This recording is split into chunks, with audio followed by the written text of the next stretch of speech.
To the channel, bestie. So I know it's been a minute. We haven't really cooked anything together in a while. So I figured I'm gonna be making my trusted salmon recipe that is highly favored, and I'm gonna put you onto the best recipe to make a salmon. You can make it multiple ways. You can cook it in the oven, cook it in the air fryer. Today we're gonna grill it on the barbecue is what we're gonna do.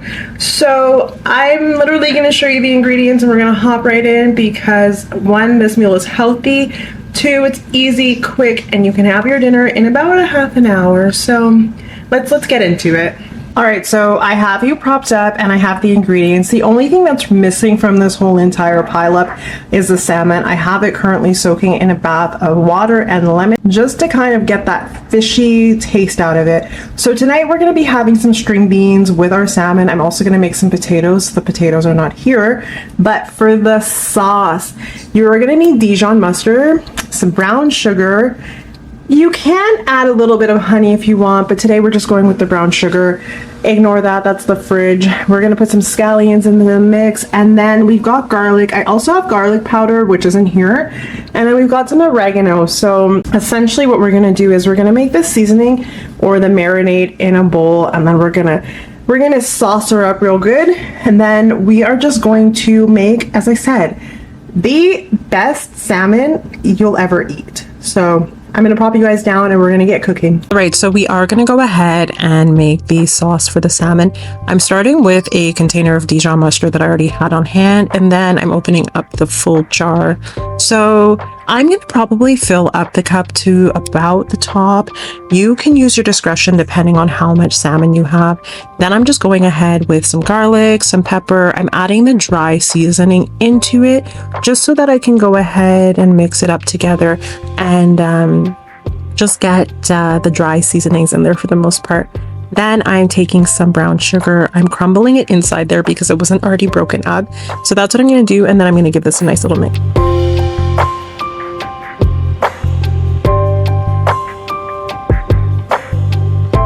All right, so I know that at the beginning I said I was gonna opt out of the honey this time around, but the honey to me is just that secret ingredient.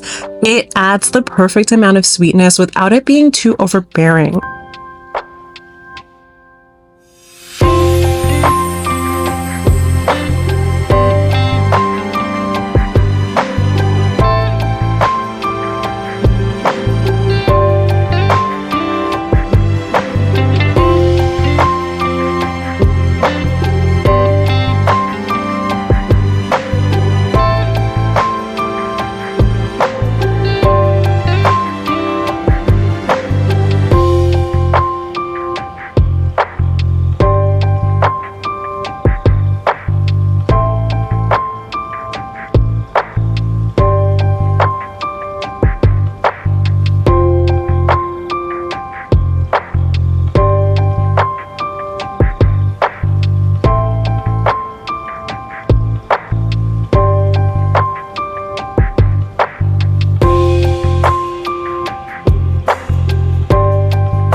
Okay, so I am gonna make it quick. I decided to come out here for the taste test, but I think it was a bad idea because there are some bugs out. The mosquitoes are biting. But this is the meal here. We've got some potatoes, some salmon, the beans. So we're gonna do a little taste test, shall we? And it is as good as ever. It is nice, it is moist. It's a nice balance. You get like the little kick from the Dijon and you get the sweetness from the honey and the sugar. So if you do try this recipe, leave me a comment letting me know that you tried it. Again, I didn't really measure anything out. I will put the ingredients that you need because over here we don't really measure. We cook and we add our own seasoning, our own sauce, our own flavor to it. You can also let me know in the comments, how do you like your salmon? How do you prepare your salmon? But either way, I'm gonna go ahead. If you can hear that cling, cling, cling, cling, cling, that is Henny. But I'm gonna go ahead, I'm gonna enjoy my dinner. And I did have fun making this meal, getting on camera and cooking again. So be sure to like, comment, subscribe, and share if you care. But most importantly, if you wanna see more cooking videos from me like this, I hope you have a wonderful day, evening, whatever time it is that you're seeing this. Take care, guys, and I'll catch you in the next video. Bye.